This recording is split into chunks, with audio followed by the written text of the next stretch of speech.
اس کو قرضے دینے ہوں، اس کے پاس مشکل سے پیسہ ہو اپنا ملک چلانے کے لیے، قرضے لے ملک چلانے کے لیے، تو جب وہ بیلٹ ٹائٹنگ کرتا ہے، خرچے کم کرتا ہے، تو اس میں تو لوگوں کو مشکل وقت گزرنا پڑے گا. یہ تو دنیا کی تاریخ ہے.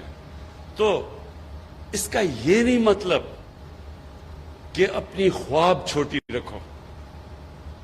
دیکھیں، دنیا میں جس نے بھی کوئی بڑا کام کیا ہے اس نے اپنی صلاحیتوں کی وجہ سے نہیں کیا. وہ اس لیے نہیں کہ وہ بڑا پڑھا لکھا انسان تھا، وہ اس لیے نہیں کہ وہ بڑے امیر گھر میں پیدا ہوا تھا، وہ اس لیے کہ اس نے بڑا خواب دیکھا تھا.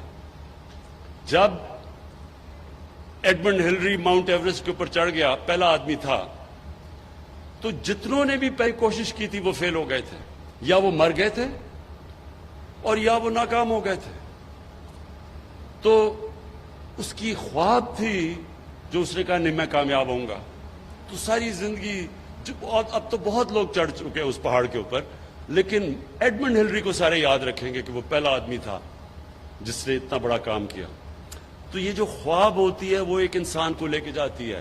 ایک انگریزی کی سیئنگ ہے کہ جج not what a person is, do not جج a person by what he از، جج ہم by what he aspires to be.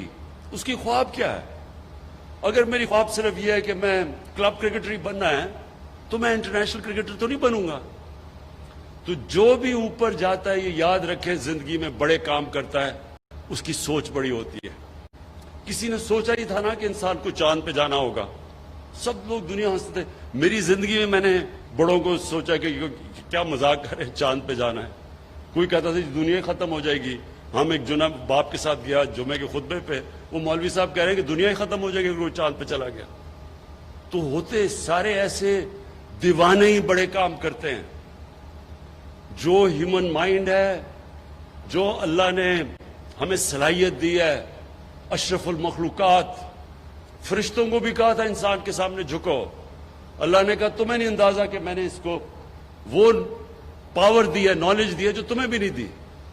لیکن وہ ہم پہچانتے نہیں کیونکہ ہماری ایمز ہی بڑے چھوٹے ہوتے ہیں، ہماری سوچ ہی بڑی چھوٹی سی ہوتی ہے.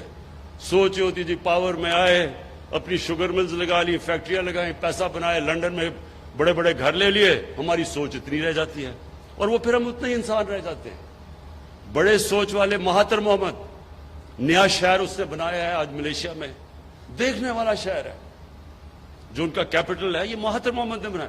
تو جب وہ شروع کر رہا تھا لوگوں نے کہا جی فیل ہو جائے گا، اتنا خرچہ کدھر سے آئے گا. آج اب اس کو جا کے دیکھیں.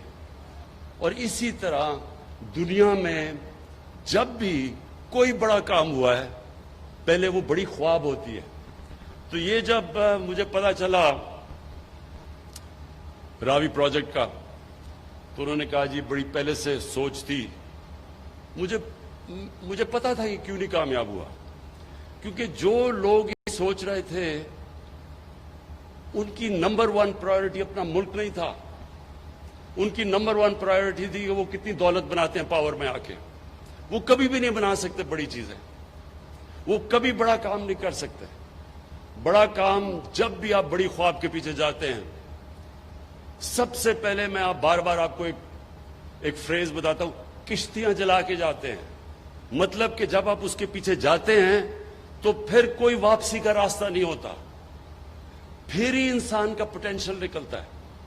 جب انسان فیصلہ کر لیتا ہے کہ میں نے اب یہ کرنا ہے اور کوئی پیچھے کا راستہ نہیں، پھر انسان کے اندر سے جو اللہ نے صلاحیتیں دی ہیں، جو طاقت دی ہے، وہ تب طاقت نکلتی ہے.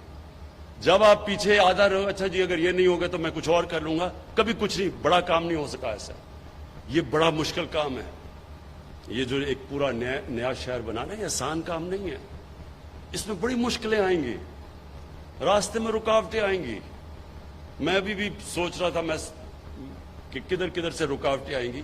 رکاوٹوں نے آنا ہے، لیکن یہ ہم فیصلہ کر لیں کہ یہ شہر لاہور کی بھی ضرورت ہے، پاکستان کی بھی ضرورت ہے. لاہور کی ضرورت اس لیے ہے کہ جس طرح لاہور پھیلتا جا رہا ہے یہ انسسٹینیبل ہے.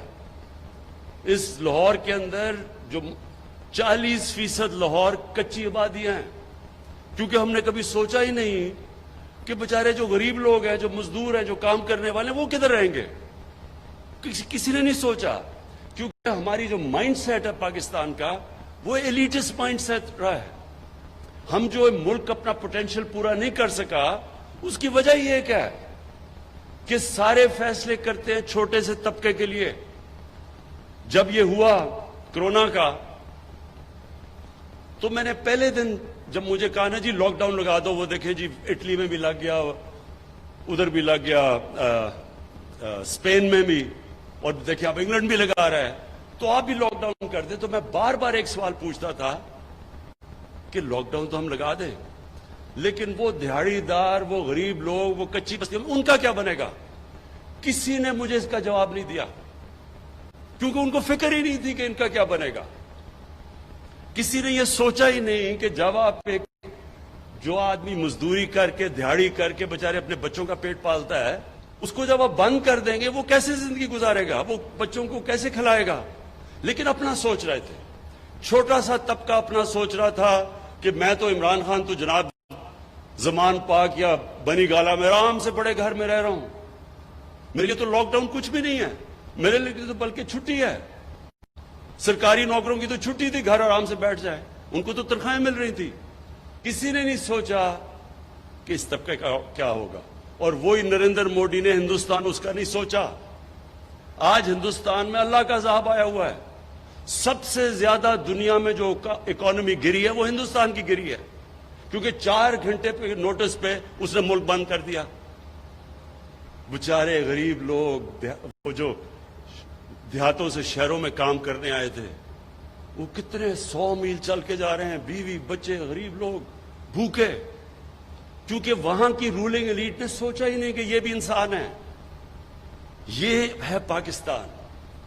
پاکستان بنا تھا، ایک بڑا عظیم خواب تھا، ایک فلاحی ریاست، مدینہ کی ریاست کے اصولوں کے اوپر، جو نبی صلی اللہ علیہ وسلم نے ایک عظیم ایک خواب تھی، وہ کہ پہلی دنیا کی فلاحی ریاست بنی تھی۔ غریب لوگ تھے، جب مہاجر گئے ادھر مدینہ، تو کسی کے پاس بڑے تھوڑے تھوڑے پیسوں میں بڑے مشکل گزارا کیا، لیکن تب بھی انہوں نے فیصلہ کیا کہ جو بھی اسٹیٹ کی ذمہ داری ہوگی، اس کے غریب کمزور طبقہ، ان کے بیواؤں، ان کے یتیم، ان کے غریب، اسٹیٹ نے ذمہ داری لی۔ اور میرا یہ تھیسس یہ ہے کہ اس لیے وہ ایک عظیم